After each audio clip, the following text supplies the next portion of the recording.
Good morning dear friends. രാവിലെ അത്യാവശ്യം പരിപാടിയൊക്കെ കഴിഞ്ഞു. ഇനി ബ്രേക്ക്ഫാസ്റ്റ് കഴിക്കാമെന്ന് വിചാരിച്ചു. കുക്കിംഗ്, ഡിവോഷണൽ ഡ്യൂട്ടീസൊക്കെ. പക്ഷേ നടക്കാൻ പോയില്ല, മഴയായിരുന്നു. ഇപ്പം മഴ മാറിയിട്ടുണ്ട്. ഇനിയിപ്പോൾ നടന്നു വരുമ്പോൾ പറ്റില്ലല്ലോ. ഇൻസുലിനൊക്കെ എടുത്തു, കഴിക്കാൻ പോവാം. ഇന്നത്തെ ഫുഡ് എന്നാ അറിയാമോ? അടദോശ. അടദോശ എന്ന് പറഞ്ഞതിൻ്റെ ഇൻഗ്രീഡിയൻസ് ചെറുപയറാണ്. ഇന്നലെ കുതിർത്തി ചെറുപയറും 1 ഗ്ലാസ് ചെറുപയറും 2 സ്പൂൺ ഉഴുന്നും 1/4 സ്പൂൺ ഉലുവയും 2 സ്പൂൺ കടലപ്പരിപ്പും. അത്രയും സാധനം ഇന്നലെ വെള്ളത്തിലിട്ട് കുതിർത്തി അരച്ച് വെച്ചതാണ്. രാവിലെ അല്പം കായപ്പൊടിയും പിന്നെ നാളികേരവും പിന്നെ മുളകില്ലേ, കാശ്മീരി മുളക് കുതിർത്തി, അതാണ് ഇതിൻ്റെ ഹൈലൈറ്റ്. ഈ കളർ അതാണ്.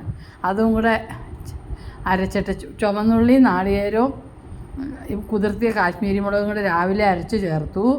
പിന്നെ അല്പം ഉലുവ വറുത്ത് പൊടിച്ചതും കായപ്പൊടിയും ഇട്ടു. അല്ല, ഉലുവ ഇട്ടില്ല, ഇന്നലെ പച്ച ഉലുവ ചേർത്തല്ലോ. അല്പം കായപ്പൊടി ഇട്ടു. സോറി കേട്ടോ. അങ്ങനെ ഉണ്ടാക്കിയതാണ്. അടിപൊളിയാണ്. പിന്നെ മത്തങ്ങ സാമ്പാർ. ഇനി ഇത് മത്തങ്ങ തീരണ വരെ 7-8 മത്തങ്ങയില്ലേ, കുറച്ച് സാമ്പാർ വയ്ക്കും, മുളകുശ്യം വയ്ക്കും, പിന്നെ എരിശ്ശേരി വയ്ക്കും, പിന്നെ അന്നേരമൊക്കെ വന്നെ ആർക്കെങ്കിലുമൊക്കെ കൊടുക്കും. അങ്ങനെ ഇങ്ങനെയൊക്കെയാണ് ഇനി അതിൻ്റെ കാര്യങ്ങൾ. അച്ഛൻ ഇടിയപ്പവും സ്റ്റൂ ആണ് കഴിക്കുന്നത്.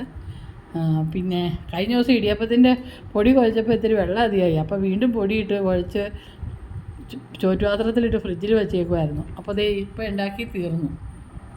പിന്നെ ഗ്രീൻ ടീ ഇത് ഇത്തിരി ഗ്രീൻ ടീ അധികമുണ്ട്. അതവിടെ ഇരിക്കട്ടെ, കുറച്ച് കഴിയുമ്പോൾ കുടിക്കാം.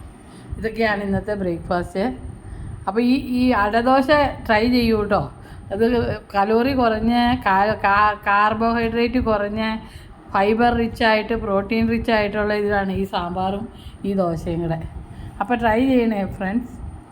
പ്രത്യേകിച്ച് ഷുഗർ പേഷ്യൻസും കൊളസ്ട്രോള്, ഫാറ്റി ലിവർ ഇതൊക്കെ ഉള്ളവർക്ക് നല്ലൊരു ഫുഡാണ്.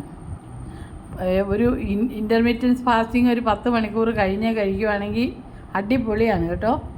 ഡോക്ടർമാരും ഡയറ്റീഷ്യനൊക്കെ പറഞ്ഞു തന്നേക്കണതാണ്. ഞാൻ ഡയറ്റീഷ്യൻ പറഞ്ഞത് ഒരുപാട് ശ്രദ്ധിക്കണ ആളാണ്. പണ്ടല്ല, റിട്ടയർ ആയതിന് ശേഷം അസുഖമൊക്കെ വന്നപ്പോൾ.